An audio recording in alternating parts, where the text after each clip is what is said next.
സൂറത്തുൽ ഫലഖ്. റഹ്മാനായ റബ്ബിനോടുള്ള കാവൽ തേട്ടമാണത്. നമുക്ക് ഏതെല്ലാം ഷെറുകൾ അള്ളാഹുവിൻ്റെ സൃഷ്ടികൾ മുഖേന ഉണ്ടാകുന്നുണ്ടോ അവയിൽ നിന്നെല്ലാം കാവൽ തേടുകയാണ്.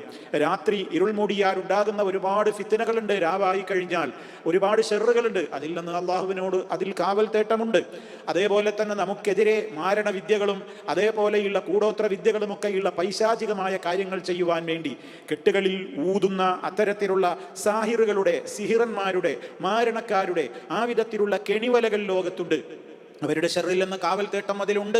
അതേപോലെ തന്നെ നമ്മുടെ ജീവിതത്തിൽ നമ്മോട് അസൂയ വെച്ച് പുലർത്തുന്ന പല ആളുകളും ഉണ്ടാകും. നേർക്ക് നേരെ അസൂയ വെച്ച് പുലർത്തുന്ന ശത്രുക്കളുണ്ടാകും, ഉള്ളിൽ തന്നെയുള്ളവരുണ്ടാകും. ഏതെല്ലാം വിധത്തിൽ ആരൊക്കെ അസൂയ വെച്ച് പുലർത്തി അതുകൊണ്ട് നമുക്ക് തിന്മ വരാമോ അതിൽ നിന്നൊക്കെ റബ്ബിനോട് കാവൽ തേട്ടമാണ് സൂറത്തുൽ ഫലഖിലുള്ളത്. അതൊക്കെ ഓർത്ത് പറഞ്ഞ് കൃത്യമായി അത് നിർവഹിക്കുന്ന ആളുകൾക്ക് പിന്നെ ഇതൊന്നും ഭയപ്പെടേണ്ടി വരില്ല. കാരണം കാവൽ ആരോട് തേടേണ്ടതുണ്ടോ ആ കൃത്യമായ അള്ളാഹുവിനോട് നമ്മൾ കാവൽ തേടിക്കഴിഞ്ഞു എന്നർത്ഥം. അതുകൊണ്ട് തന്നെ ആ മുത്ത് മുസ്തഫ പറയുന്നത് തക്ഫീക മിൻ കുല്ലി ഷൈഇൻ, എല്ലാ കാര്യങ്ങളിൽ നിന്നും നിനക്കത് തന്നെ മതി എന്ന്.